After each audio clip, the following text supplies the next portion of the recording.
Yeah, but so we can start. So yeah, as I mentioned, I'm based out in the UK, and a lot of our views are international. You know, around Europe, around Asia, Nigeria, Africa, and some in North America. So we always like to ask our guests, you know, where you were sort of born and raised, so that we can get a geographic understanding of where you started off. All right. I was born in Oklahoma City. I Okay. was raised in Oklahoma. My grandparents had a little cabin off the lake, Lake Eufaula. So I spent my summers and all my vacations. And that was my safe place and where I went to have fun, swim, ride my four-wheeler, do all that. And then I lived in Oklahoma City and just went to, elementary, middle school, and high school here. And it wasn't until a couple of years before we got our deal that I moved out to the East Coast. I've lived on both coasts, but I Okay. was born and raised, I'm an Okie. I was born Okay. in Okie. Okay. Are you a Sooner? A Sooner? I, I love the Sooners. Yeah. Okay. Okay. I had a very close friend who was from Oklahoma, and introduced me to Oklahoma's the Sooners. So yeah, that's how I knew about it. That's the Uh, only time I watch football. I mean, I love football, don't get me wrong, but yeah. I never Sooners game. And Okay. my neighbor's got flags on his car and Oh up my in the car goodness. for the game. So there's some hardcore Sooner fans here. They were Yeah. they went through some things this year, but it'll be next year. Okay. And so when you grew up, what was it that you were really interested in and passionate about as a kid? Of course, what I was passionate about was music. That was just another escape for me. I kind of there was some how can I say there was a little turmoil, a little turbulence going on when I was young. A couple of stepdads, Oh, um, and one of them was quite.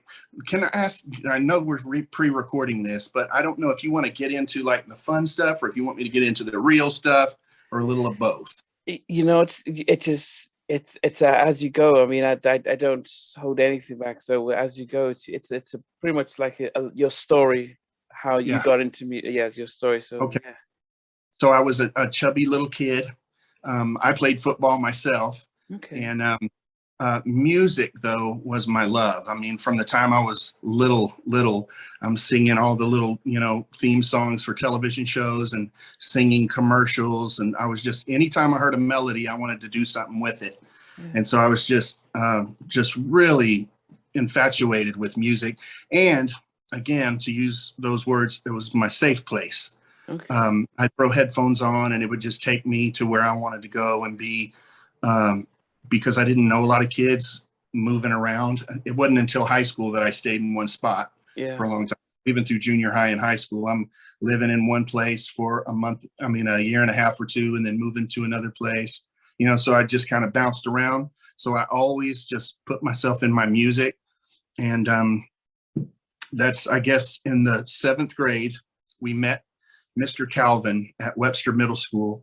And I tried out to be in the chorus because it was supposed to be only 8th graders, and I was a 7th grader. Yeah. So he tried me out. My mother was up there, and he came up to me, and then he looked at my mom. He grabbed my hand and said, "This kid is a superstar." And Wow. I'll never forget it. He was like, "This kid is a superstar." He's like, "You're going to be a superstar."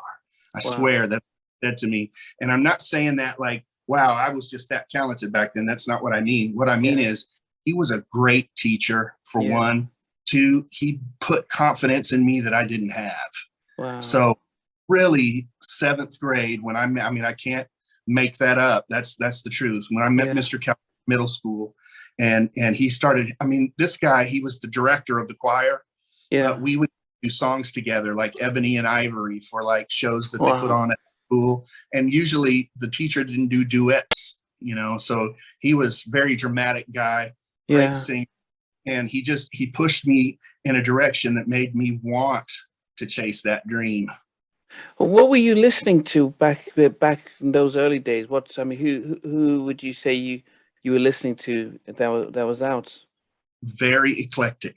Okay. So I was listening to Al Green. I was Okay. listening to, I was listening to Journey, Wow. uh, Earth, Wind and Fire, my favorite group of all times is the Commodores.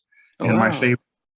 one of my favorite vocalists from a band is Lionel Richie. He's a genius, man, and he Yeah. writes songs. Huge Donny Hathaway fan. I love people that put their passion and their spirit into their music. Anybody can just sing riffs and, sing a song and not really focus on the words and what you're saying. Yeah. But if an artist could make me believe every word that they're saying, then I was hooked. So that's what I tried to do, is study people. I loved ballads and slower songs. Of course, Michael Jackson and Prince. By the time I was so 5th grade, I'm listening to Kiss. Because a bunch of friends listening to Kiss. So I'm listening to this, I was made for loving you, baby. Just rock. You know what I'm saying? And then I get into junior high and I start wanting to listen. I mean, of course, I listened to Michael Jackson, but Michael, Prince, like, it was all over the place. Yeah. There was even some country in there.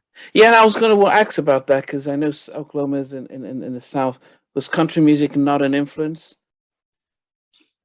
Well, okay, yes, in a spiritual way, because when I went to see my grandparents in the summers and on vacations, it was in church, and usually the hymns, because I was raised Church of Christ, and so we didn't use instruments in the churches. It was just all about your vocals, which is another helped me to focus on vocals. But it was very bluegrass, like old school country. Okay. So, in fact, if I liked any country at all, it was like the way back kind. Wow. Okay. And so when you get into middle school, and you get in, did you get confidence by singing? Which your choir teacher? I started going to contests. Junior highs and high schools, the choruses and the bands have contests at certain times a year where they battle all the other bands in the state, and then vocalists and just musicians and stuff. And so he started taking me and the chorus to like every contest there was, like state contests is what they were. And I won some of those contests. And, you rate from a 1 to a 4, I think, and I got a 1. I got a 1 every time, honestly. Wow. And I would learn Italian songs. I would learn old black spirituals, like just really passionate kind of stuff. Yeah. And so I poured myself into that. And when I started winning some of these contests that I would have never entered if not for Mr. Calvin, I probably would have never had that opportunity. But to get a perfect score started making me think, I'm insecure in a lot of areas. But by the time I was 12, 13 years old, I thought I had something. I'm like, if I have anything, it's vocals. So that became my obsession. So then when it came to vocals, I mean, once again, I'm leaving a few people out. Freddie Jackson, man. Rock With Me Tonight, like Jackson, Luther, just crooners, Jeffrey Osborne. I don't know them. Yeah, Jeffrey, James Ingram, those kinds of, The Manhattans, love the Manhattans. Those dudes that can really sing, you know what I'm saying? Yeah, but you're saying that by the time you became a teenager, you started to recognize, okay, actually, I do have something in here. Did you ever think about actually making a career of it, or was it just good, like a hobby while in school? Early on, what my plan was, because I was taking music theory classes. I took as many classes that were related to music as I could. I was in band and chorus and another like music theory class at one time, which was just too much. Yeah. But what's the question again? I forgot. No, when you actually thought that actually I'm actually good, I'm winning contests, I'm getting good scores, I could make a career out of this. Was that ever the case? Yes. Well, but I wanted to go to college. Okay. I wanted to do opera music. That's really what I started, and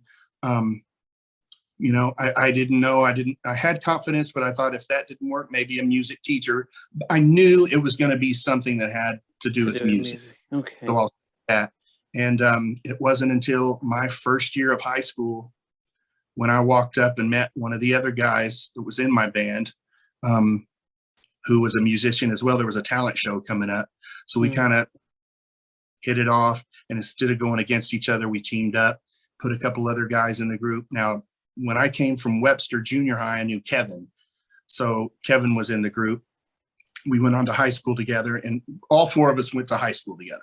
Okay. So, yeah. And so from the time we did our first talent show, that's when I had the bug, and I was like, I'm never going to want to do anything else but this again, because I wasn't, the crowd, the whole school went nuts, just like it was, and all we were doing was singing that old Levi's song, throw on some Levi's jackets and some shades and feet and so the harmonies and the vocals, we started going to other high schools and doing talent shows.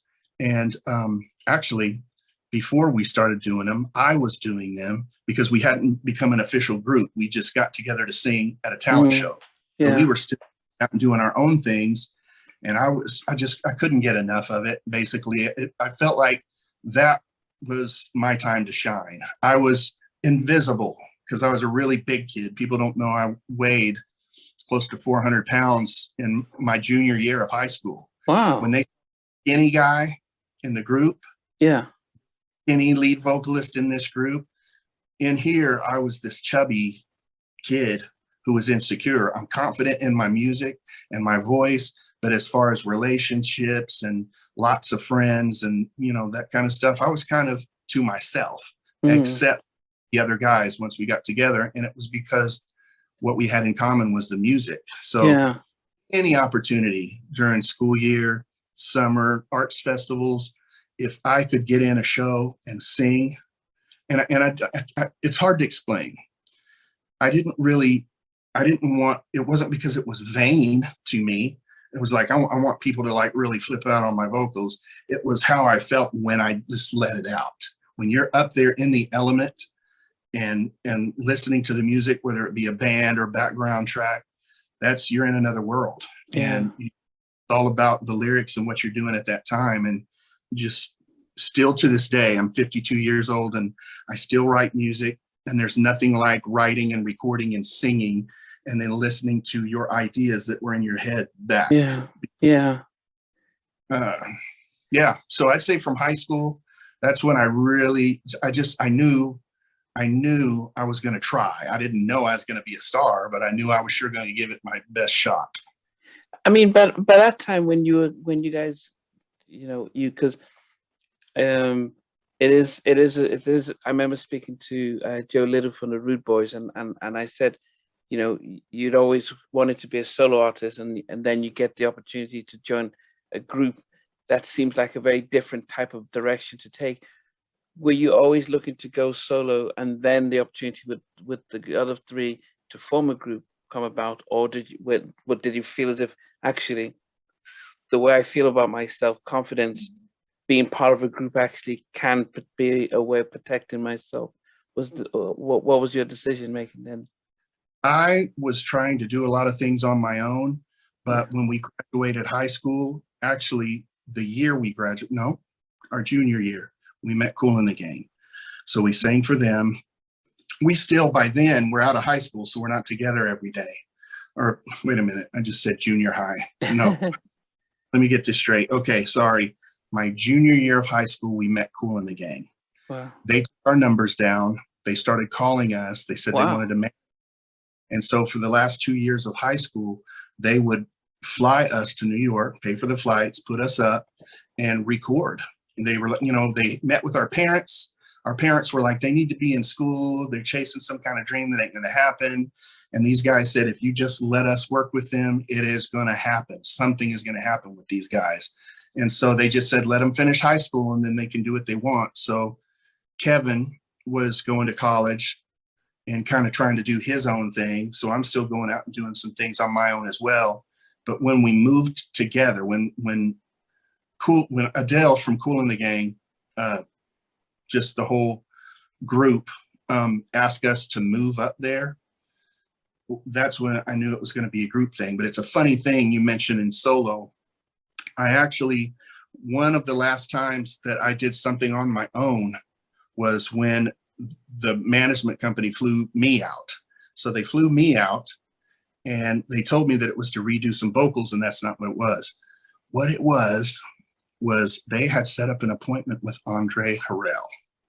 Do you know who Andre Harrell is? Oh yeah, Mr. Uptown, yes. Uptown. I mean, Jodeci, Yeah, Mary. yeah. So, and that's when they were hot. That's when all those groups had records out. And I was a huge fan of Jodeci. Yeah. So I went and I met with this guy, and he said, I don't want to sign the group. I want to sign you. And I said, I don't want to do it without my guys. He said, well, then they can be on the record, but it's going to be your face on the front of the record. He wanted to change my name to Brian Parks, which I think is kind of, I mean, he's pretty legendary now, man. You know, I mean, he picked some great ones, and he built and put together some great ones, but I didn't want to do it. I didn't want to do it. At that time, I had become such a part of this group of guys that I had known from junior high up that I couldn't do it. I didn't want to do it. And I wasn't disappointed.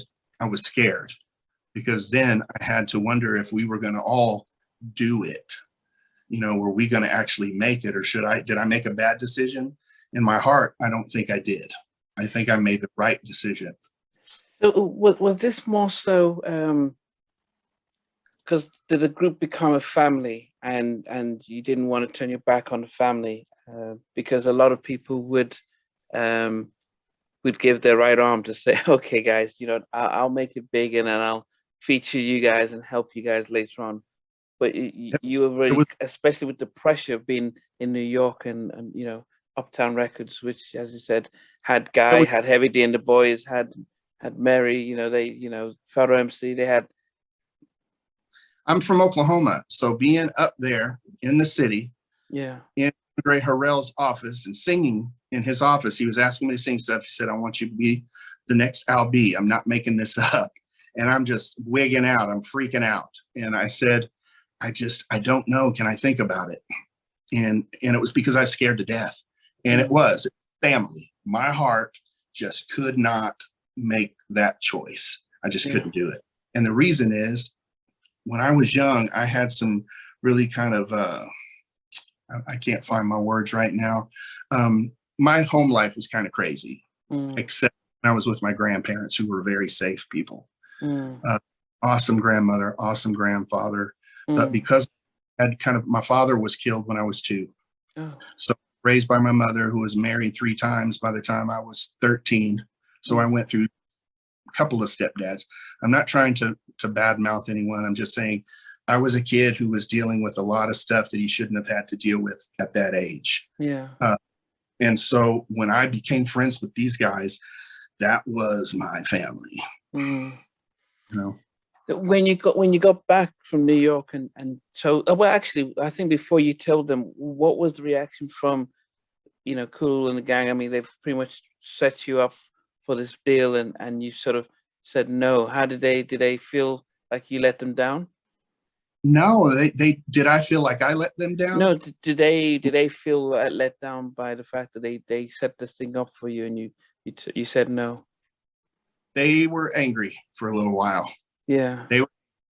But I mean, the cool thing was I think they had to admire that decision, because it wasn't an easy decision to make. And they also knew that if we were that loyal to one another, we were going to stay together and not be one of these groups that just pop off and split up. And you know what I'm saying? So there was good things about it, but they were angry for a little while. You know, sorry. No, how about the guys, when you told them what happened, how did they take it? Did I even tell them right away? I think it took me a few weeks to even really, I was scared to even tell them about it. I don't know why, but I didn't ever want to say or do anything that would hurt someone's feelings or make them angry at me, or give them, I wanted people to like me, because I was this big chubby kid in school that didn't have a lot of friends. So I was afraid to make decisions that would cause friction. You know? Yeah. But we kind of made the decision then that we were going to stick together and we were going to do it together, you know. Around the time when you guys, after you turned this down, was this around '89? I mean, who was around that were singing like you guys? Because this is pre Boys to Men. So who was around that you could look at and say, okay, they're actually either you're modeling yourselves after or sounded like you guys? We listened to Troop a lot. Troop was Oh, out. yeah. Yes. And they danced. And so we would learn their steps and sing their song. It's late at night, I hear the rain outside my window pane. We loved doing Troop stuff at Talent. Also, I think Jodeci had come out and done something with Brenda. Brenda's having a baby or something like that. Right when we moved to New York, that was when Jodeci and Mary J, Al B, Heavy D. I mean, it was that was like the epitome of the 90s. Yeah. You know what I'm saying? And so it was just an awesome thing to be a part of it. Working on our own album and bumping into Jodeci, like hanging out, Casey and JoJo, talking to them. It was really cool. It was really cool to meet some of these people and be an Oklahoma kid who had never been out of his own state. Yeah. And still pretty much a teenager in New York City, living there and meeting all these people that you watched on TV and listened to on the radio. Bobby Brown. Okay, I'm leaving this out.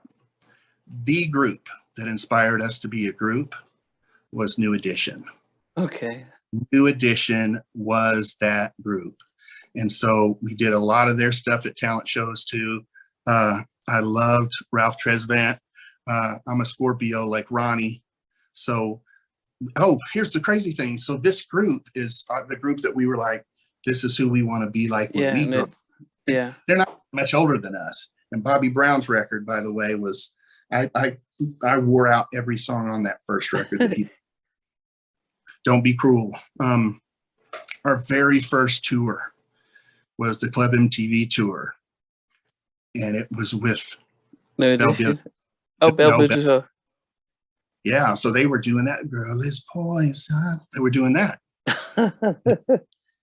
So imagine how a kid feels. You're trying to take this in and you're a fan, but you're also getting out on that stage and performing on the same stage with these people. It was really surreal, man. Yeah. I mean, I noticed that you got signed by Cassandra Mills, who was head of Giant Records, and she discovered Jade at the same time. I think Hammer was on your label at that time. I just talked to Cassandra Mills yesterday. Okay. Okay. So funny. I just got a song that I wrote, my first single actually. It's called Because of You. It was placed in a movie. Oh. For the Love of Money. It's got Cat Stevens in it. It's got Keith Sweat. I haven't seen the movie yet, honestly. Okay. But I got a song placed in this movie, and she's the one that helped me. Melvin Childs, he's from here in Oklahoma. I think I've seen Chris Sweat promote the movie, and I didn't understand why. So he must have had so that's probably the connection. I saw him promoting the film, on his social media, and I'm thinking, why is he doing that? And so because he has a song placed like yourself. Yeah, okay. Yeah. The Love of Money. And so that was my literal first debut solo single, and it was placed on a movie soundtrack. Exactly. Here's the crazy thing of the whole deal. Cassandra Mills signed us. Okay. She's the one that signed us to Giant Records. And all these years later, and I've talked to her maybe 5 times in 25 years, but lately, because of that song, she's the one that got us on the New Jack City soundtrack. So now I'm doing a solo deal at 52 years old, and guess who signs me my first movie soundtrack deal? The same woman. And I'm like, got all the stars lining up and saying, man, you need to get ready. You need to be ready. Yeah. Whatever happens, I don't believe in coincidence at all. Yeah. Just makes me want to focus more. Yeah. So that was really interesting. And it wasn't like we were looking for each other. I didn't know who was putting the soundtrack together. I just had Melvin Childs approach me and say, "Hey man, I'd like to put one of your songs on in the movie." And so that was pretty amazing, man. That's kind of what. No, and later on we will talk about, you know, your music and what we can expect from you. The one of the things that we've been doing over the past couple of weeks has been just showcasing over 120 movie soundtracks from the 80s, sorry, from the 90s.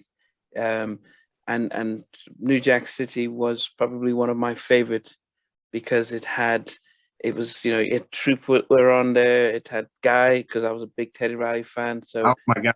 it had Levert. It had Christopher Williams. I mean, it's one of our. I see.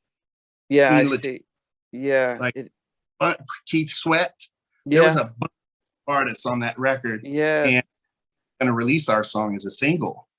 Not even going to release it. It was just on the album, and we were good with that. I'm like, we're on this record with these people. Are you kidding me? I don't care if it comes out or not. Well, how did you feel about recording when you got Freeze, Dr. Freeze? Because from Spider-Man, you know, in case people don't know, Dr. Freeze did Poison. And he was his partners, Spider-Man and Freeze. Mm-hmm. They also did Hit Me Off by New Edition. But when they presented a single to you, what did you guys think of it at first? Or what did you think? Okay. I loved it. We loved it. And the reason was because it had old 50s and 60s chords in it. It had like a retro kind of sound, but kind of new and fresh. And so hip hop doo-wop is what we considered our sound. I mean, it was basically like street vocals singing doo-wop and throwing some drums on it, you know? So we were excited. Chris turned it down. Somebody else turned it down too. I can't remember who, but a couple people turned that song down. They offered it. They said Bell Biv DeVoe when they were doing the Poison. They turned it down. Yeah, and so we heard it. We were just excited because we were New Edition fans and Bell Biv DeVoe fans, and this is who made Bell Biv DeVoe, blew them up. Those first couple of songs, Dr. Freeze and Spider-Man. So we were excited. Did it catch you by surprise how quickly the song took off? Yes, definitely. We went to the premiere of the movie, and Aaron Hall is the one that drove us because none of us had cars. He's the nasty man himself. Aaron came and picked us up. He had a big wheel back of his Jeep, you know, when they have the big wheels. Yeah. And he had a face like graffitied, so he's got his own face on goodness. He comes and picks us up, and on the way there, I am very serious. On the way there, we're all kind of joking. He was crazy like we are, and had the windows down, and we start hearing boom, boom, boom, boom, boom, boom, and I'm like, that's our song. So we're rolling down the window, and so we're acting like idiots. That's us, and people had never seen us. We had never put anything out yet. Yeah. It was already bumping in the streets before we even saw the premiere. That's how fast. They said that record caught on really fast, and it got so many radio requests that they just decided to release it as a single.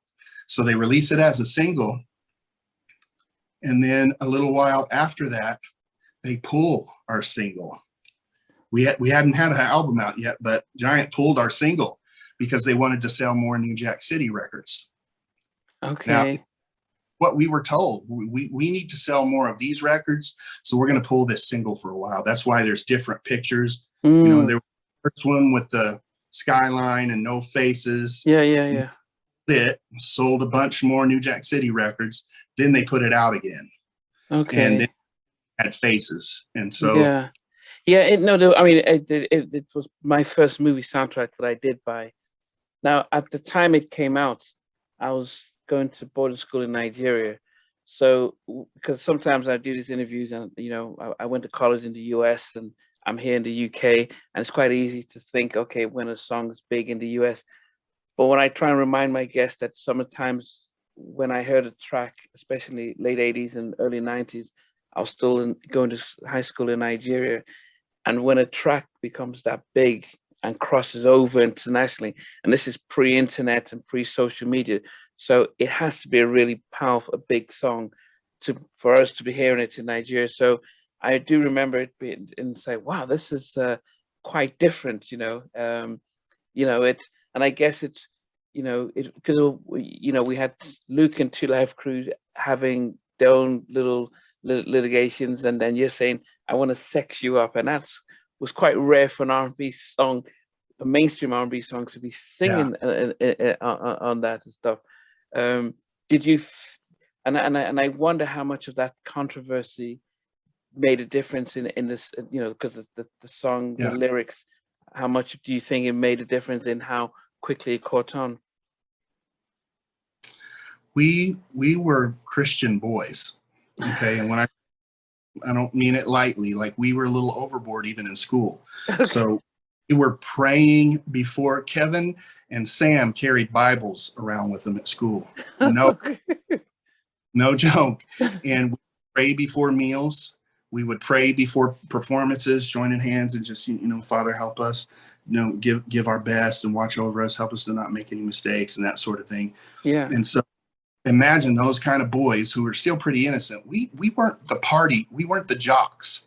We didn't go and party and hang out, and we weren't really exposed to the real big, life in general. So when that song, it excited us a lot because we were told it was to a scene. and then I was a little worried, honestly. I was really excited, but I had that feeling in the pit of my stomach because we had always, in our prayers, said we were giving our word that if we ever got blessed with an opportunity like that, we were going to do the right thing with it. We weren't going to let it go to our, weren't going to. And then here we are, the very first song we're putting out is I Want to Say. Like, struck down by lightning before it hit. How did you guys balance that though? Because as I said, I've heard other, because a lot of the sort of Black R&B acts come from church, and when they become and they get into R&B and they are singing a little bit, more risque songs, which seems to sort of be different from what they were used to. But how did you guys balance that out? Like, okay, here's a song, and did you separate yourselves from it, or was it a really hard battle? We kept in our minds and continued to tell people that it was written for a movie. It's not really what we would have come out of the risque like that, but it was written for a particular part of a movie, for one. Another really interesting thing is our management company, Good Management. They were family with Kool and the Gang, like all these guys, tons of them everywhere. They got a big crew, like Kool, East, Ronald Bell, like there's a whole bunch of them. Yeah. And they converted to Muslim when they were young. And so we come as Christian boys and we would pray with them and we would talk with them. And that's when we broadened our minds a little bit. And it was like, okay, we all agree there's only one God, but he falls under a lot of different names. You can't be on all these different parts of the planet and not meeting and still say there's someone out there or something, however, people want to put it. Yeah. But it kind of in our minds a little bit, and that put us at ease too, because our own management company, who they always made sure that they did Ramadan. I don't remember a lot about it, but they and that sort of thing. So I thought we're in good hands. We've got some that are representing us and they wouldn't steer us wrong. Okay. Now it's interesting because I've probably done almost 50 interviews with acts from the 90s, and you mentioned your management company, and I do wonder, when you were getting into the industry, did you go with any knowledge about the music industry and the business side of music? So you guys are talented singers, but then it is an industry that has publishing and money and royalties and everything. How much of that did you know beforehand and learn about? And we knew nothing. And till we met Luther, and Luther was like, yo, it's 100%. He loved the music business, but he said it's about 10% talent and vocals and 90% politics and music. And that was kind of threw us off a little bit. We had no idea how things worked back then. And I think we made a mistake by just letting our management handle it and not teach us the business as we went along, because we were all new. Yeah. So we just trusted them. And, you know, we clashed and we moved on to other management companies, but I still talk to my manager, Adele. Miles has passed away, but Adele Bayan is he's still family to me. You know what I'm saying? And it's because of what he said, because we felt like we were done wrong in a few places that we didn't agree. Like, why didn't y'all tell us this was going on or that was going on? He said, you were my first group. I really didn't know what I was doing either. Oh. As I went along, and that struck me as just being really honest, you know? Yeah. So how long did it take before you learned? Because, you know, before you understood about all the points and only yesterday. I'm ashamed to say that I'm just in the last, seriously, maybe since I got sober, put it that way. In a few months, I will have been sober for 3 years. Wow. And so Congrats. when I got sober, I started having to be responsible, which kind of sucks a little bit. But attention to my business and my music. And my wife, she is a very intelligent woman. And she is learning a lot about the business and teaching me. And so we're kind of a team. A lot of stuff to straighten out royalty wise. There's a lot of things to straighten out. I will say we were really naive and we made a mistake by not paying attention to your business. That would be one of the first things we would tell a young artist coming out: pay attention to your business. Yeah. It is something that every one of my guests have said, that in the 90s, even I interviewed Dalvin from Jodeci, Yeah. and I asked him, how much of the business did you know, and he said zero. All they were doing is making the music, and then they realized, okay, we're making all this music, we're selling out everywhere, but our bank accounts aren't reflecting our success. That was us too. We lived on the road. We did shows, at least 4 nights a week. Most of the time it was 5 nights a week. And we were either on a bus or a plane.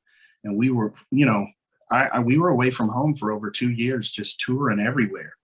And we started wondering the same things.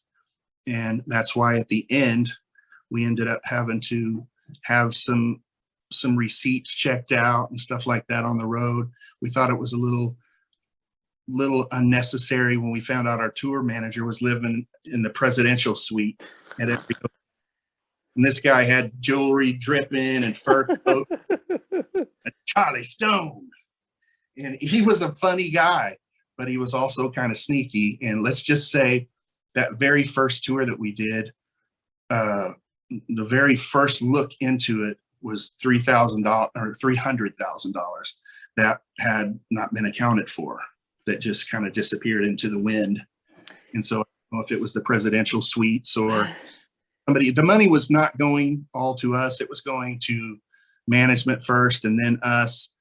An accountant tried to sit down with me, invited me to lunch. He represented the whole group, and our management company introduced us to him because he did Kool and the Gangs.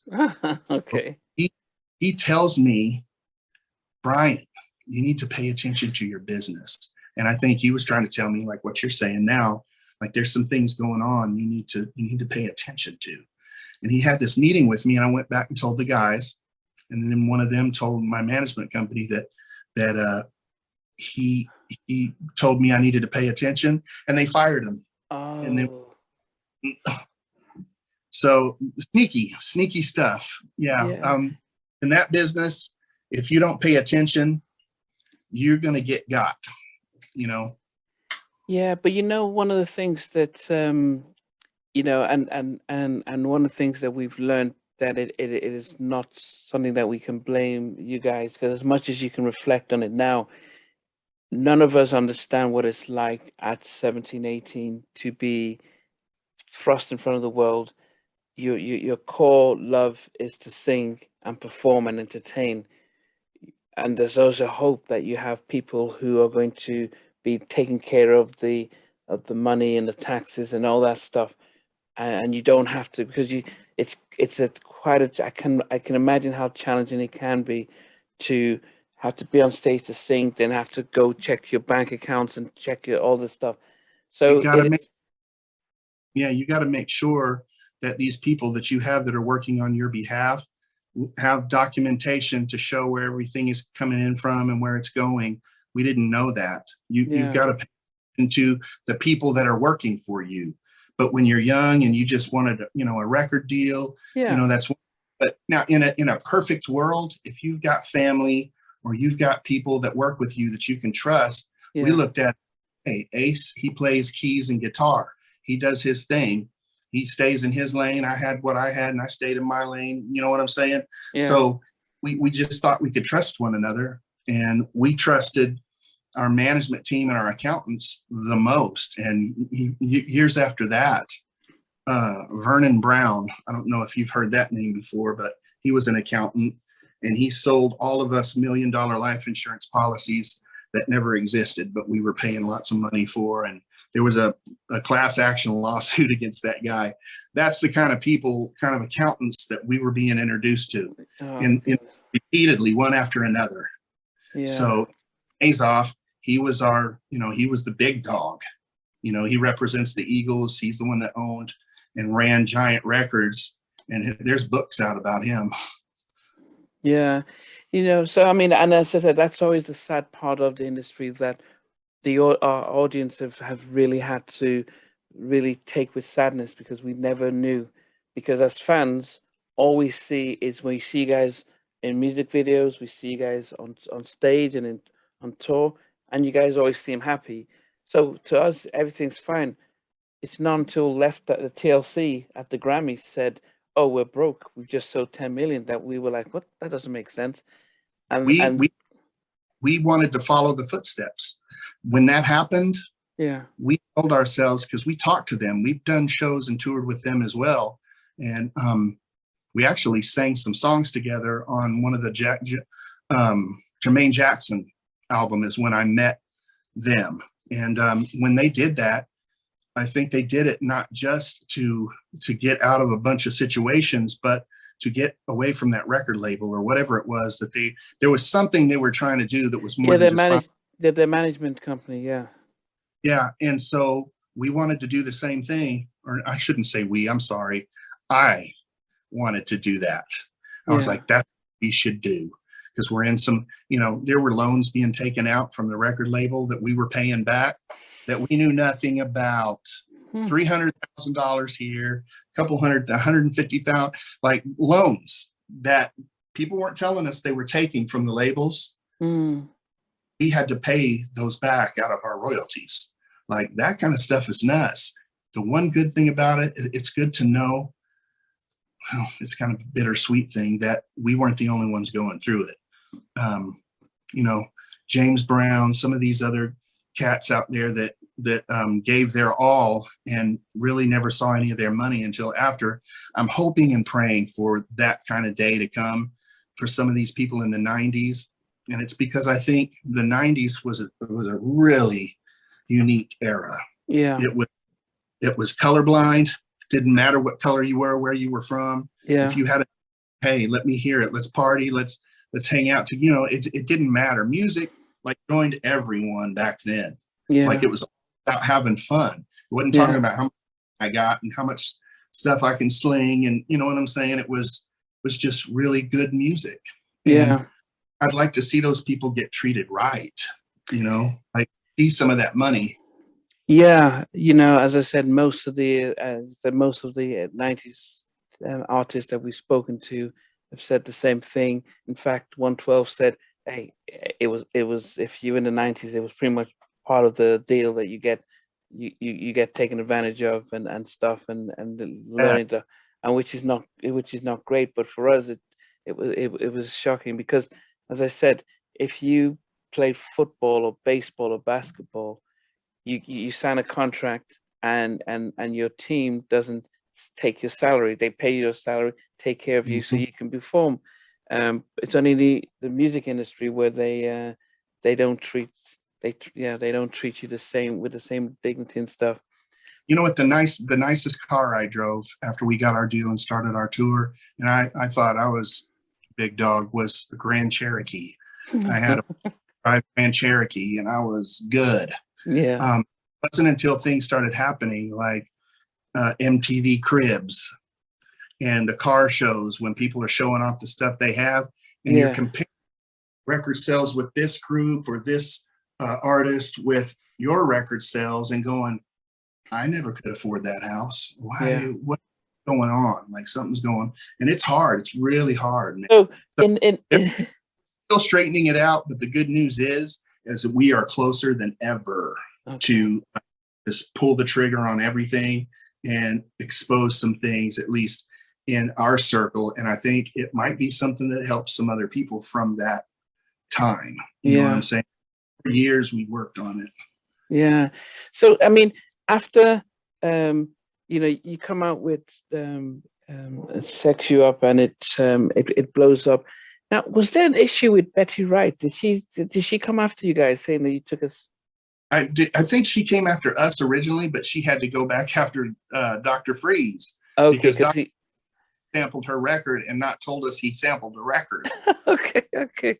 We didn't know there was a sample from her until the lawsuit papers came. We were like, what? Tell us, But guess who had to pay that bill? We did. What? Yeah. Yep. We had to pay for that to get straightened out, but we didn't do it. Wow. Just craziness, man. Yeah. So then but did you guys write anything on your first album? Yes. There was I think. Yeah, I Adore Me and More. Part of Sex You Up. We have credits on Sex You Up for writers too. He didn't produce and write the entire record. There was lyrics and melodies and things that we added. We were writing songs. All for Love we wrote. I Adore we wrote. Gosh, I can't think of all the songs, but yeah, I'd say about half of that album was songs that we wrote. Okay. Did you wish you had more time to do the album? Oh my gosh. Yeah.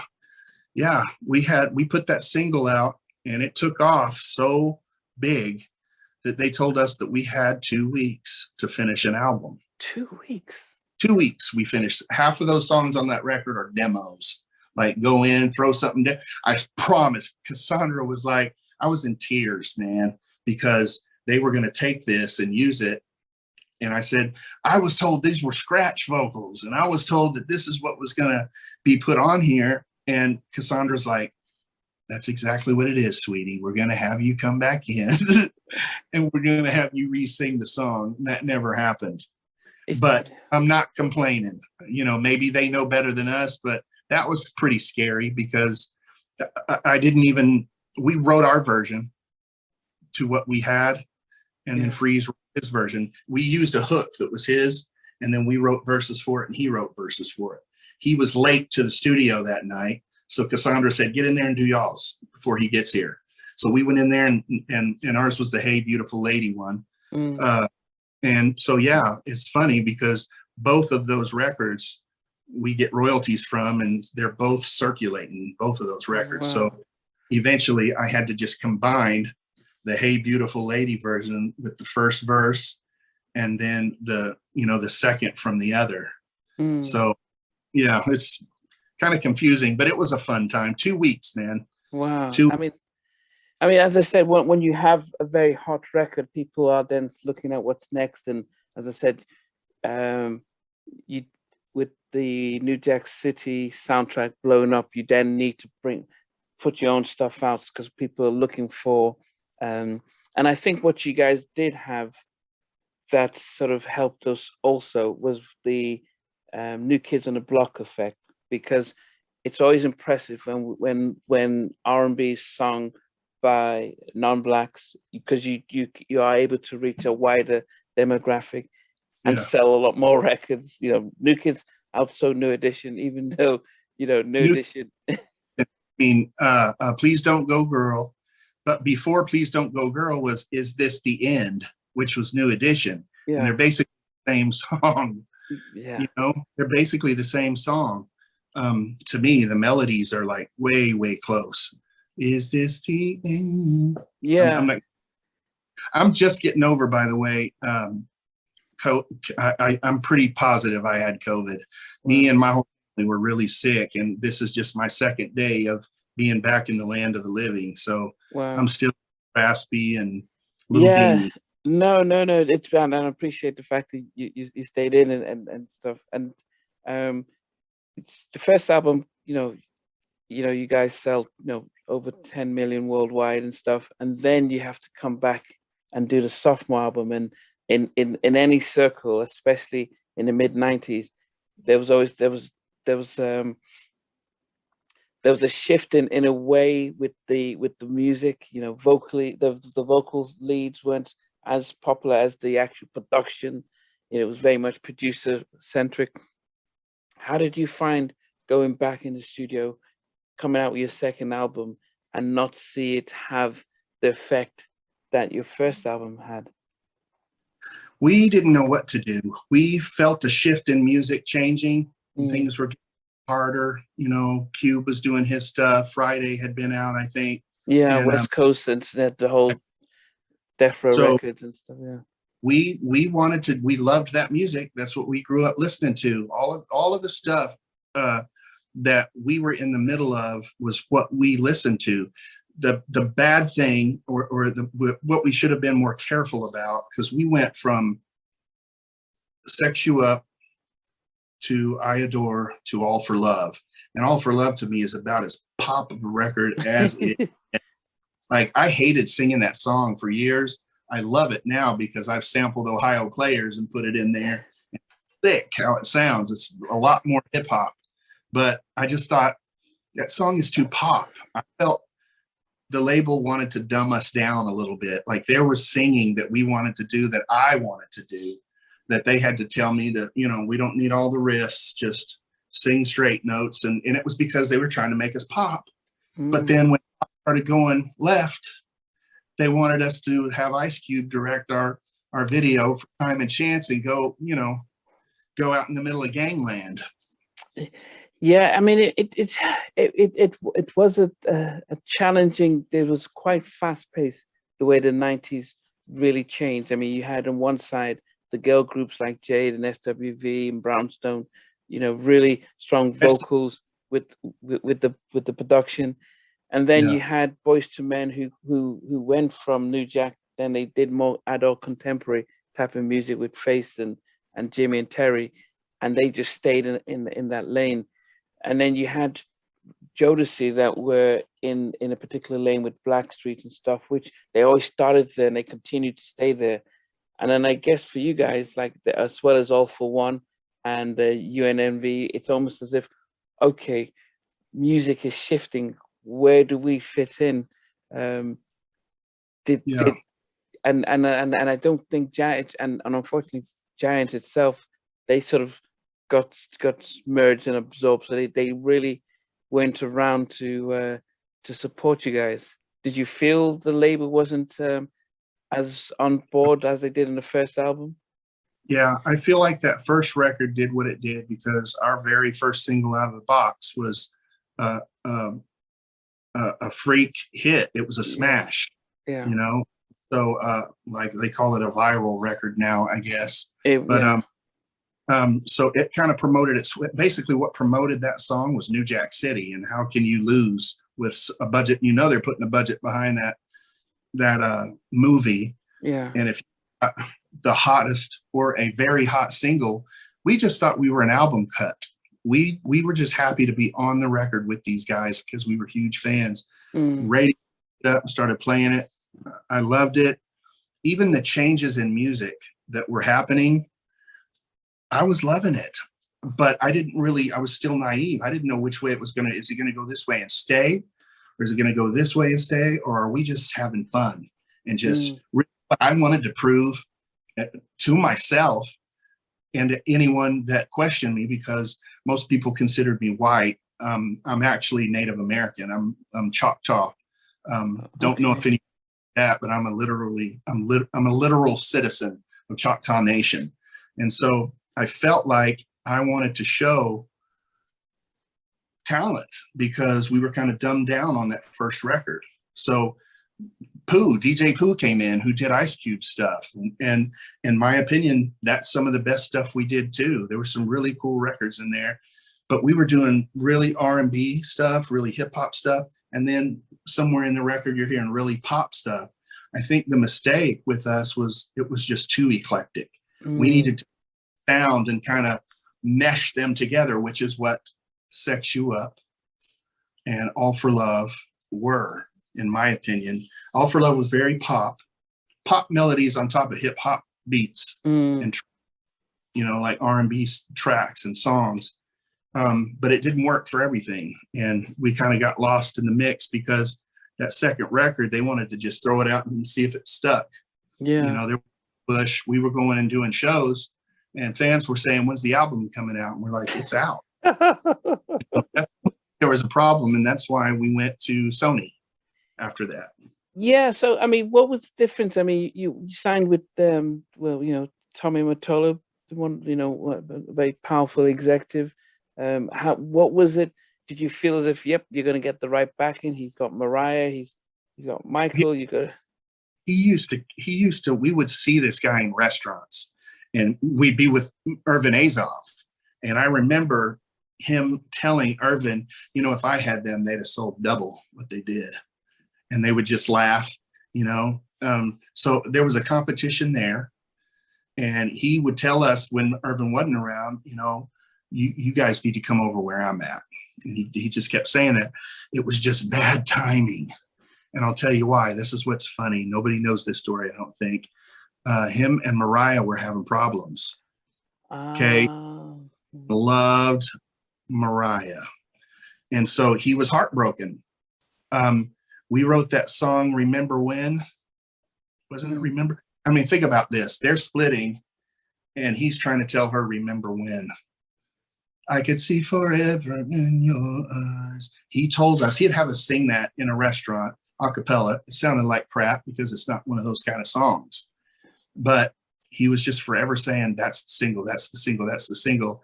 And we finally just realized that was, he was trying to talk to Mariah because we knew Mariah and went to her parties and stuff like that. And I think he was trying to send her a message. There was no talking him out of putting that first single out.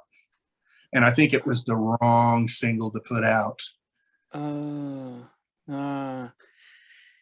Yeah, he did seem to lose his magic after a while, before he left the label.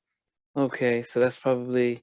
It was kind of sad, man, to be honest with you. I think that, I don't know what kind of relationship they had, but you could tell it rocked his world. You know what I'm saying? Yeah, and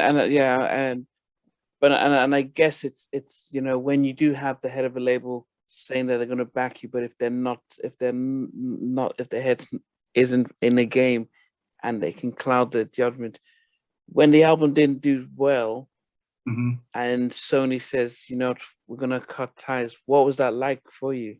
Well, another thing that I don't think people know is, are you familiar with Ron Sweeney? Do you know who Ron Sweeney is? No. He's a very powerful guy in the music business. He's an attorney / a lot of other things, management. He's the one that worked on the original Eazy-E issues when Eazy was passing, like literally passing away, and Ron's trying to get his business sorted out before it happens. He's the one that signed us to the label. He was head of the R&B department at Sony when Tommy Mottola was there. Yeah. And literally, Ron, when we got signed and we were going up meeting everybody and talking about when we're going to release this record, Ron wasn't there. He was on vacation, we thought. He had already been, Tommy had already let him go.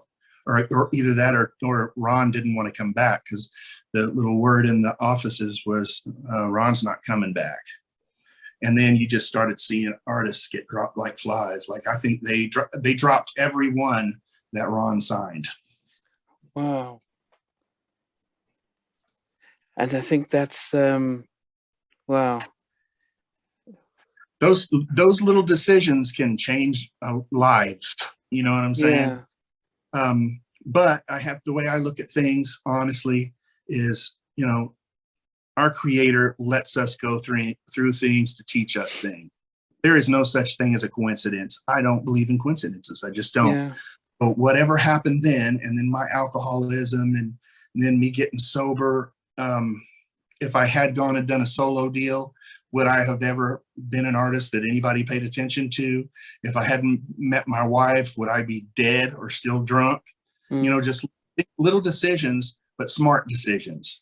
But when big decisions like that are left in the hands of people who are going through divorce or political things, it's just bad news for the artist. Yeah. But as a group, after being dropped, did you then decide to part ways or try and continue afterwards? What happened then was we decided, because we had moved on from management, we were on our third, and we were trying to get Johnny Wright. He was meeting with us in the city.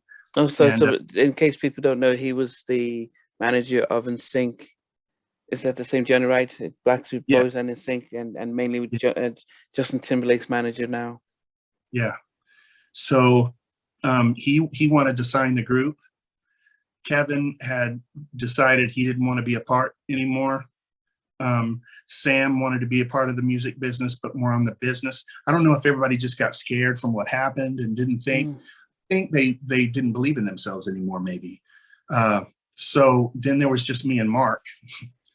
And Johnny Wright wanted to sign me as a solo artist and let Mark be on it, but not be the main guy. He's like, just like what Andre had said, he's like, he can be on it, because I'm like, that's my boy, man, And so Johnny started flying me out and doing demos, and he was going to sign me as a solo artist. So that was the direction it was supposed to go.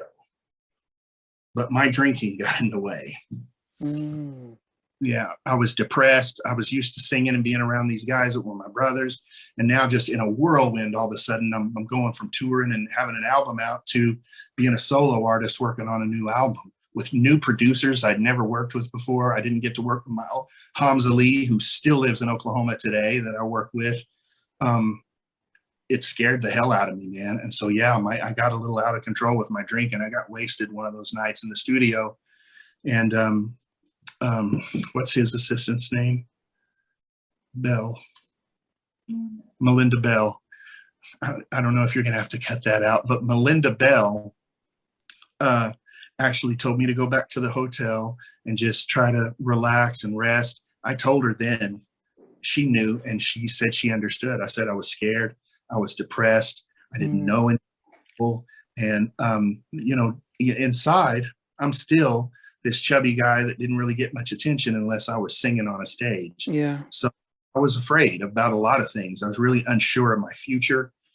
And I went home after that. I said, I'm not ready. I can't do it yet. And that's all she wrote on that. So, and then for years after that, I continued to drink, but I also continued to work on music. I was recording song after song after song. So I've got a lot of songs in the vault, I guess is what everybody wants to call it. Yeah. All the way now. I've recorded some songs since I've gotten sober. The group actually got back together a few times. I don't know if you wanted to go there, but in 2010, I had a show offer in Hawaii to go and sing Color Me Bad. They were going to do Bryan Abrams, lead vocalist of Color Me Bad, and perform out there with some other artists. All for One was one of them. There were several groups out there. And I called up Mark and asked him if he wanted to go. And of course, as soon as you hear that there's money to be made, he was down. He was like, he had given up too, pretty much. He gave up. I still wanted to do it, so I had been working on it, and that's why I got the offer to go. But I asked Mark to do it, and then I wanted to ask Kevin to do it, and so it ended up being a Color Me Bad show. Okay. And then we were together for a few more years. There was a lot of turbulence. was a bad decision to make, honestly, because there was some animosity. There was some things going on that just, the business kind of ruined our relationships. I'll just say that. Mm. And after those shows and things, did you feel as if you needed to separate to get yourself in the right state before you could go back into focus on music and stuff?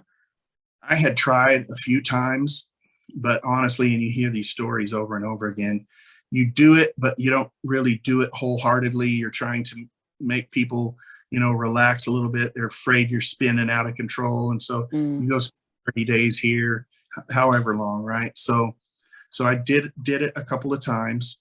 And then I spent 6 months in a facility in LA, Laurel Canyon to be exact. And I did 6 months and drank the day I got out. 6 months I spent away from my family and hurt my daughters and my wife to get sober, and then failed. So then you talk about depression and a lot of things, because I knew that my alcohol was really causing some problems and hurting a lot of people cared about, and that cared about me. Yeah. So a few years more go by with me trying to quit, slipping. I was a binge drinker, so I'd go months without drinking. But then if I had a drink for 3 or 4 days, you know what I'm saying? And they were bad, like going to jail bad, getting into fights, and, just nonsense that wouldn't happen if I wasn't drinking. After the push that made TMZ with Mark, I decided to, I wanted to get some help. And I was approached by someone about doing Dr. Phil. And so that was a really scary experience, but I figured, and I told my wife, and she was down with me to do it. She was ready for me to put it behind me too. Maybe she knew that this was the time it was really going to happen. I don't know. I've never even actually asked her that question, but there was just something in me. I knew that I was never going to take another drink. I only went in for 2 months. 2 months in this place called Oceans. And I learned a lot of things that I didn't know before, things about myself, eating disorders. I was a really big guy, right? And there's pictures out there where I look anorexic. It's because I was going through a lot of things. Bulimia, like, because I was afraid of getting fat again, you know what I'm saying? Yeah. So I had a lot of issues going on that I've gotten straightened out. And I'm in my 3rd year of sobriety, which is a miracle. But I told my daughters and my wife, I said, if I do this, it won't happen again. And I haven't. And I don't plan on ever taking a drink ever again. So that's part of it, is I want to take my music and use it as a platform to maybe speak to other musicians. Are dying, man. They're dying. Lots of people are everywhere with COVID, but musicians, there's a lot of artists out there that struggle with mental illnesses and things. Artists are just that way, and afraid to ask for help, and they end up either overdosing or killing themselves. I was going to be those guys if I didn't get myself together. It's hard to be this age and to go, wow, I wasted a lot of years. But at the same time, I have to say, God allowed me to go through these things in order to teach me and mold me into the kind of person that I was put here to be. And I couldn't talk to people and help them if I had never been through it. So I'm still married. My daughters just walked by me. I got teen daughters. Oh God. I am definitely the boss of this house. Definitely. I mean, so my day. Huh? I'm sorry. I know I'm talking too much, man. No. So my day job, I'm a mental health therapist, and but most of my patients are under 19, although I've worked with adults and parents as well. So dealing with anxiety, depression, PTSD, phobias, and things like that. So a lot of what you say it's understandable, resonates that and when you started off briefly talking about your childhood experience and those early traumas not being dealt with and just being parked aside, and those are the types of things that, and even when you made that decision not to sign with Uptown, it was from the outside, you're like, wow, you've lost the deal. But when you studied, it's perfect sense, because that sense of loss and abandonment, and it's like, I've got a family here, I'm not going to do what's happened to me. So, and I think part of why I've been doing this was for us to listen to people who have been famous and who have gone through struggles, but have come out, and almost as a way to motivate and encourage others, the rest of us, saying, look, if these guys who have been in the industry, made lots of money, have struggled and come through it, it means that we all can go through struggles, but also come out of it. So your story is inspirational, and I know, as I said, 3 years and counting, and it's really something that I hope our audience are listening to and understanding that it's step by step, day by day, and stuff. And you hit it dead on. That's my wife and I talk. It's there's abandonment issues there, PT trauma. My father was murdered. He was shot in my grandmother's house, and then to go through having some violent parents, being blood flying and cops come in. I actually at 5 shot a gun that was in the car. I didn't even know we had a gun. I thought it was a toy. Pow. And put a hole like right next to where my sister was. And I'm sad to say I wasn't thinking, oh God, that could have killed my sister. I'm thinking, oh God, they're going to kill me when they can get back in the car, because they got out of the car for a minute. Just a lot of happiness, a lot of turmoil. And you're exactly right with the family thing. I didn't want to mess with that. I didn't want to mess with it. Yeah, and so that's why, as I said, my hope is always that as people are watching, that they understand that these struggles can happen to all of us, and getting help, it's the one thing. Whether within the Black community, we're probably the worst when it comes to seeking help, and that's where we struggle more with everyone struggles.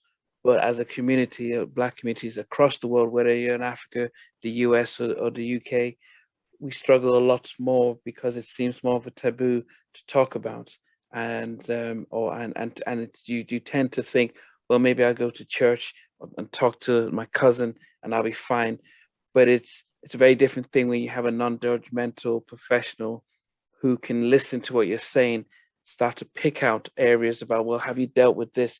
What did that mean to you? What does that mean for you to feel like you weren't loved or taken care of, and how to really get the healing, and then once you've gone the healing, it's a lot easier to move forward, especially when you're dealing with PTSD.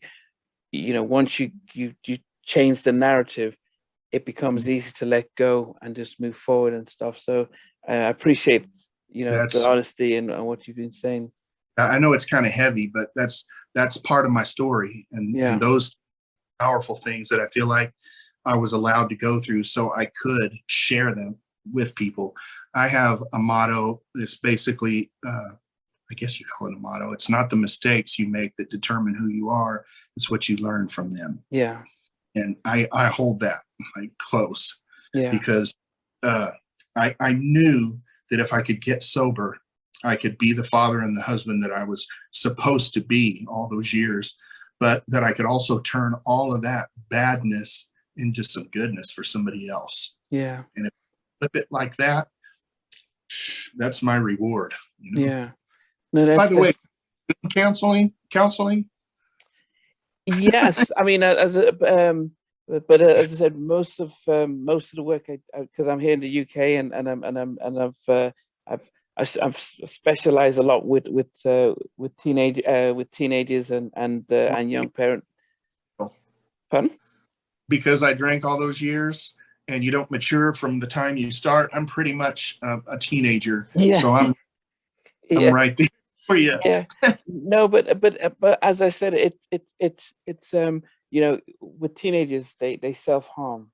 So you Oh, yeah. mentioned drinking. Some people self-harm, and it is a sense of distraction, numbing the pain, to help change. You know, it's like you've got a pain here, so you step your foot, and all of a sudden that pain disappears there because this is distracting you. But then eventually that disappears, and then the pain That's comes back, and that tends to become it. So, and when I treat young people or anyone who struggles with, say, self-harm, I don't even that's not I don't focus on that, because if you focus on, say, the drinking and try and stop the drinking, well, the drinking is a distraction. So let's focus on the actual symptoms. What is it that you're trying to distract yourself from? So we focus on that, and once you're able to deal with that, it becomes easier to let go of, say, self-harming or the drinking, or the destructive things that people turn to, because if you don't deal with the underlying stuff, and so unfortunately, as I said, if you just go say, let's try and get you sober and not deal with the underlying stuff, what happens is eventually it'll come back. that's why I'm talking about these things the way I am, because I'm newbie in being sober. And so it was that got me sober, addressing those things. Yeah, Address Because I'm one of those self-harm kids myself. Yeah, and I understand it. So, and I understand taking the detour and saying, we don't need to focus on that. We need to focus on this, because that's why you were doing that. yeah, And yeah, yeah, my wife, man, y'all, you, I've heard this a lot, and part of that is the reason why I'm sober. So I appreciate your words too. And yeah, I want to use that. I mean, I feel like that's what I'm meant to do. The music, I'm always going to be doing the music, but mm, I want to use it. I'm having to learn how to go and figure out, where I could go and speak to kids or adults or whatever, going to a facility and just telling my story and saying, look, I didn't believe in myself. I didn't think I could do it. I was ready to end it. And yeah, my wife, and she believed in me when I didn't believe in me. She loved me when I didn't love myself. yeah, So I know how dark it can get. And if I can get sober as bad as I was, and when I say yeah, bad, it was bad, yeah, anybody can. You just and have to. yeah, no, well, yeah, and I tell people that the one thing that I would say that people who struggle with is identity. So identity is as a child, when you have, your parents, that they raise you with a sense of identity, who you are, and raise you to be the best. When that's fractured, and then you're seeking identity in a place where you're not validated, you're not encouraged, you don't know who you are, then you're seeking, that's where you're going out and finding friends, you're finding gangs, you're finding other areas to seek some form of identity. But when you don't find it in there, then you start to do this very harmful, destructive things in order to say, look, I don't know who I am, or whatnot. So that is, when I'm working with kids, I'm just thinking that, wow, it comes back from the attachment issues going, and it continues. And we go straight back to that. I go straight back to what was it like when you were 5 and 6, and keep going up and rewriting to taking the time to get there. Because if you don't deal with that, you have to help them get a sense of who they are, and not, Yeah, and almost like, who do you want to be? So forget who you were told, which has not been helpful. Let's change the narrative, and let's yeah. start Now to believe it. what I am is a survivor. That's what I am. Yeah, Get it through it, and now I've got a different perspective, and I'm focused on those exact things. I'm kind of having a hard time in a few areas, because with my mother, I want to talk about some of these things because they matter. At least I've been taught that they matter, and just by the way I feel, still they matter. And she yeah. won't. She acts like those things didn't happen. She just wants to block them out, and every time she does that, it just stabs me in the heart. Yeah, but one of the things also is there's a sense of um, guilt, and that's because it's not that you can't see, but there's a sense of, I could have done more, but I couldn't. So by by addressing it, by accepting it, it's a sense of, yes, I have to admit my guilt. I let you down, and that's not easy. So when I work with kids and people, and I say, look, you know, I almost say, I almost do a sort of a tree and say, here's your parents. Now look at what they had to deal with, what shaped them, and Yeah, how that shaped who you are. And so exactly. you have to almost look at them with empathy. Like, yeah, it's not as if they were just a bad parent who just didn't. They had no choice. They had no. It wasn't something that they could control. Then we almost go back to the grandparents, how much Yeah. they influenced your parents to influence you and Mhm. stuff. So it is that ability to say, okay, you know what, I can accept that, and it's as long as I can accept myself and who I am and where I'm going to go, it becomes easy to sort of let go and give them the space and the timing to be able to say, I can confess that, yeah, I messed up, but you're not going to judge me for that, and you're not going to blame me for that. But it's a challenge and a difficulty and stuff. Are you So, psych- I no, I said, are you psychic? Because you're telling me, man.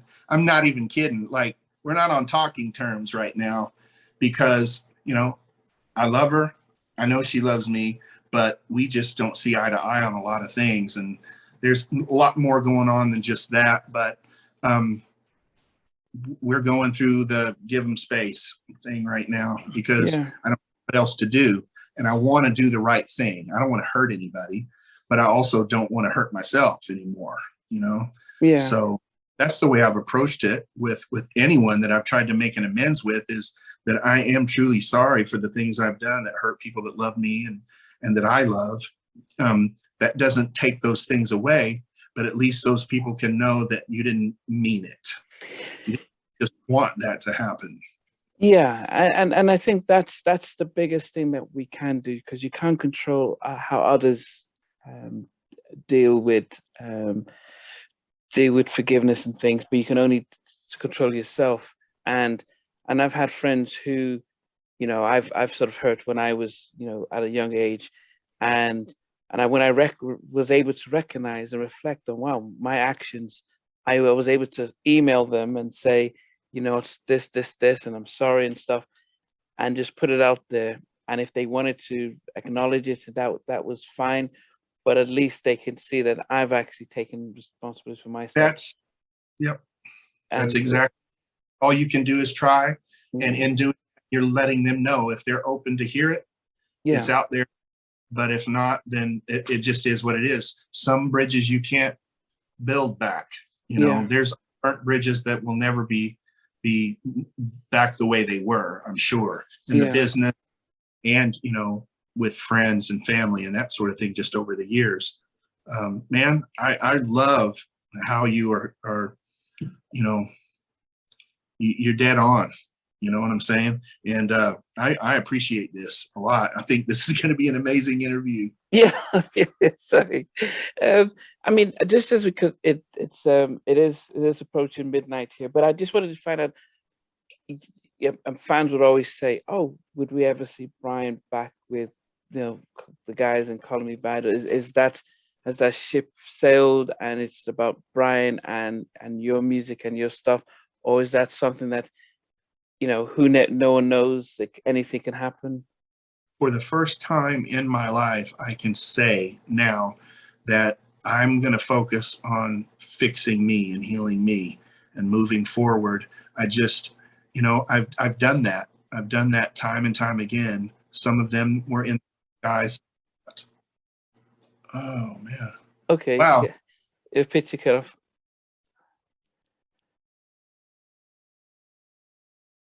Oh,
No, waiting for your sound.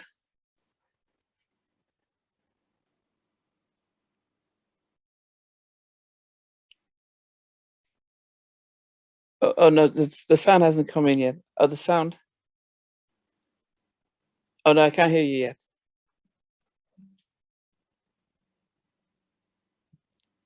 Oh, Oh, I can can you hear hear you, but I can't see you. Okay, I can see and hear you now. Okay. that? Yeah, I can see Oh, and hear you. I'm so sorry. You mentioned Tony, or you mentioned All for One earlier. His ears must have been burning because I called Merry Christmas, and he called me, and I hung up on you while I was trying to hit stop on him. Okay. He kept calling like 3 times. So I'm sorry about that. No, it's fine. That's why it's always pre-recorded, so it's a lot easier stuff. Um, but yeah, so you said you're at the point where you're focused on yourself, and then also then doing your own music. Yes. I have been working on this. I'm thinking it's going to be a double album. I have a Wow. lot of material. I have 2 more songs that I need to do. One is going to be Stay Together from Al Green, and the other one is going to be Sam Cooke's Cupid. Like, Wow. I love the old school stuff, man. I think I'm an old soul. So what I'm getting at is all of the songs that I've written through the turmoil, being with the group, not being with the group, being with the group, getting married, trying to get sober, failing, just that whole trip over all these years. I have songs that are literally diary pages. Wow. And so, like the single I have out now is called Because of You. He's calling me again.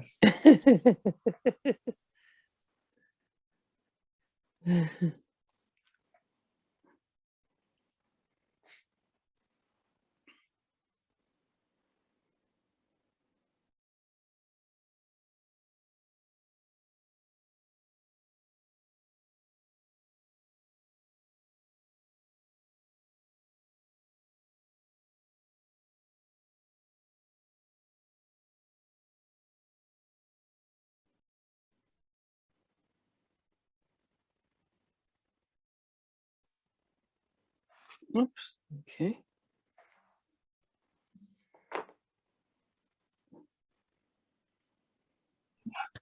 Okay. Can you hear me? Yeah, I can hear you. Yeah. Oh my gosh. It was Okay. Tony.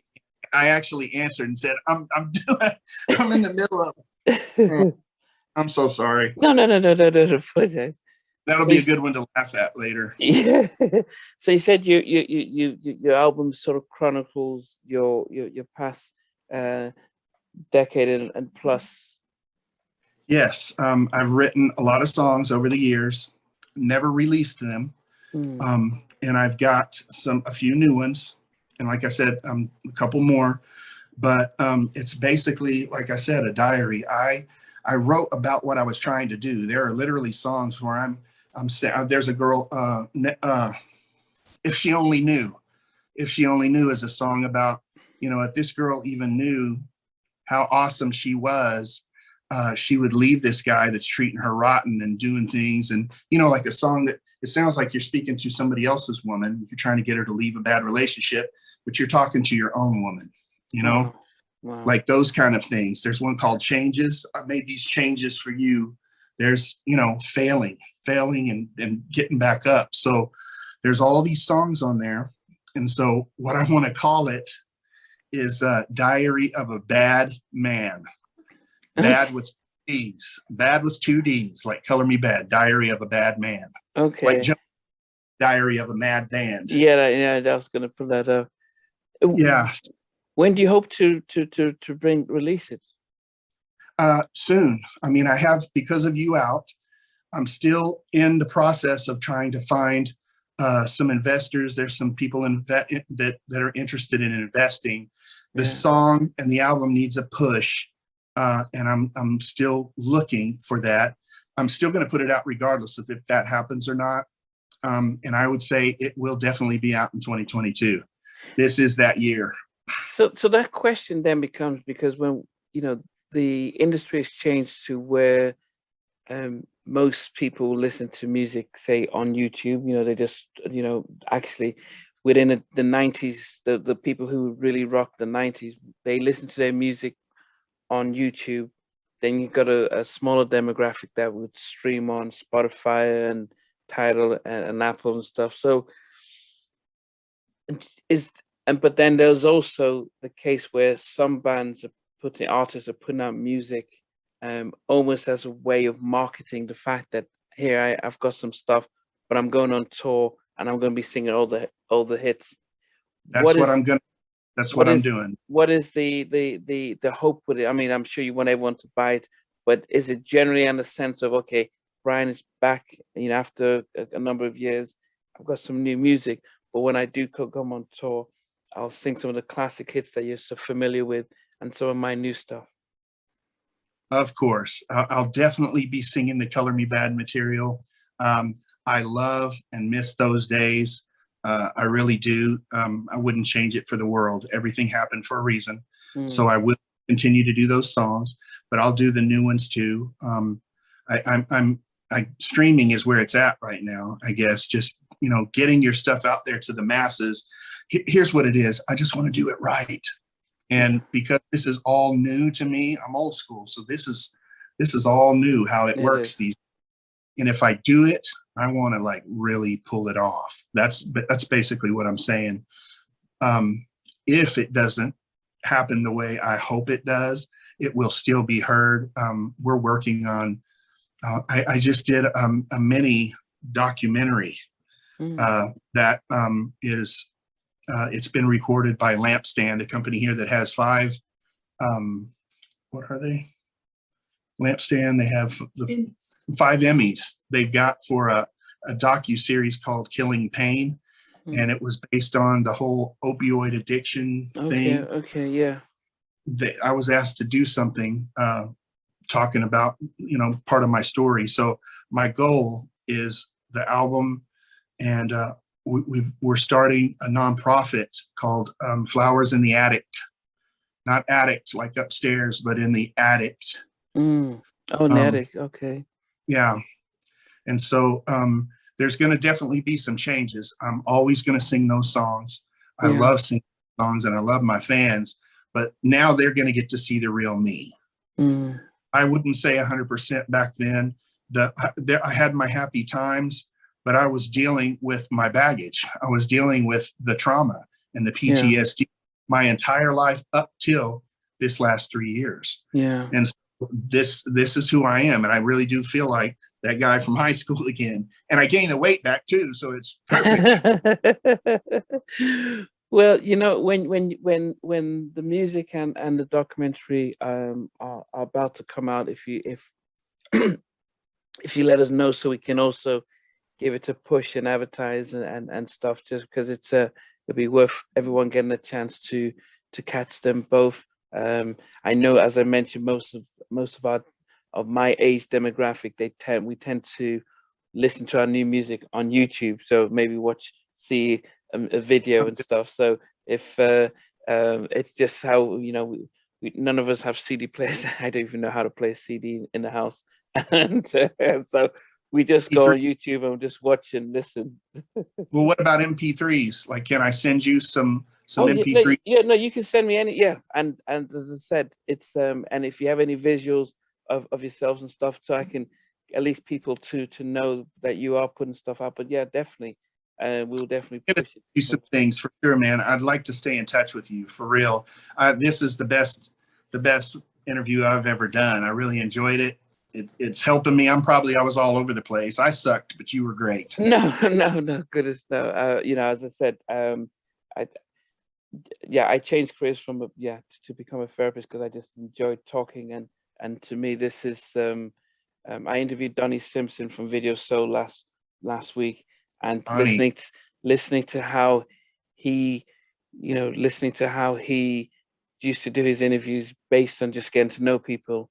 And as a therapist, my job is to listen and to hear what you say and throw it back. But I'm listening to your journey and your recovery. It's really encouraging and stuff. And as I said, I'm going to see I've got some patients I'm going to see in the morning, and it's the kind of stuff that helps me get refocused when I deal with people who are struggling with to think it's not going to work out.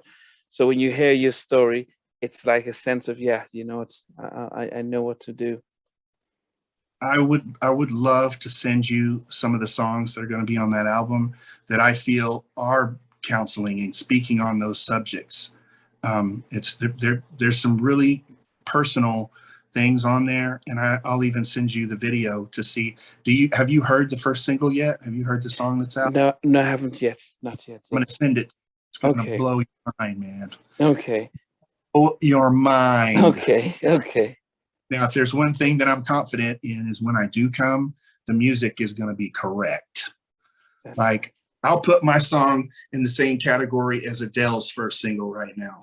Wow. Like, that's the kind of song it is. Like, that song's got heart that she has. And I'm like, she's releasing a ballad. Ballads are on the comeback. And I've got one for you. Okay. I mean, we'll be definitely, as it comes out, we'll definitely be able to push it out. And the fact that it made a movie soundtrack, that speaks volume and stuff. So, no, definitely. I always end my interviews by asking my guests that if you were stuck in an elevator and you had to watch a film before they got you out, what movie would you request? Tropic Thunder. Okay. You got Ben Stiller, Tom Cruise, Matthew McConaughey. The funniest movies I've ever seen. My wife, she hates, can't get enough of it, man. I was just looking at little pieces on YouTube the other day. Yeah. Robert Downey Jr. Yeah. Oh my gosh, they were brilliant, all of them. Yeah. It was a very weird film, but it was Tom Cruise with those big arms, big hands and stuff. Yeah. And he's doing his dancing as well.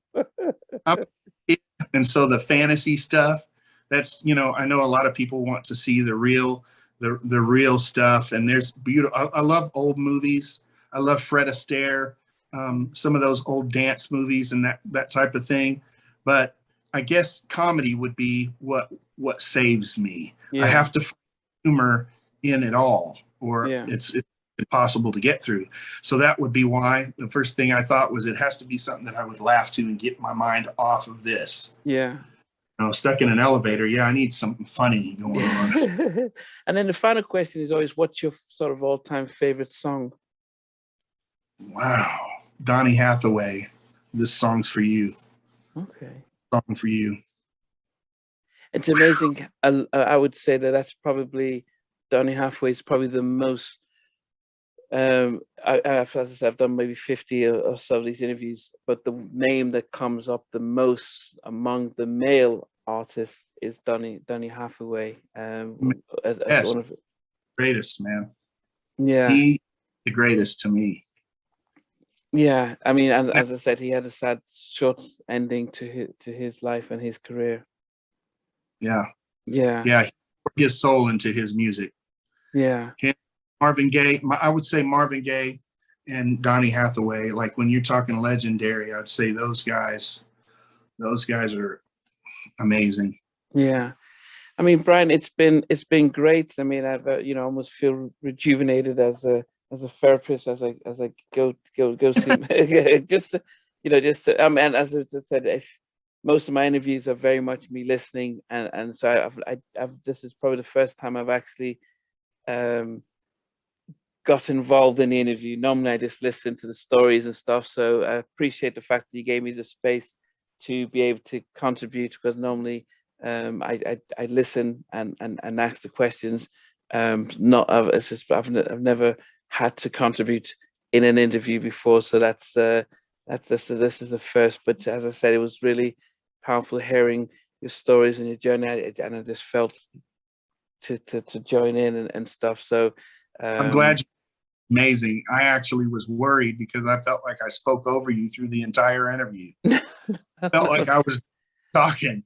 Yeah, well, that's the whole point, because it's called Halftime Chat, and it's with Bryan Abrams, and it's about listening to you and stuff. But as I said, you've given us some amazing, man. Yeah, input is what took what I was saying, and like, because you were dead on about everything. Like, you're good. I can tell, and I'm gonna be calling you like, hey man, can I get a session? Thanks for watching. Please remember to subscribe to the channel, but most importantly to press the notification bell so that you can be notified when we do have a new interview. Loads to come, but thanks a lot for watching.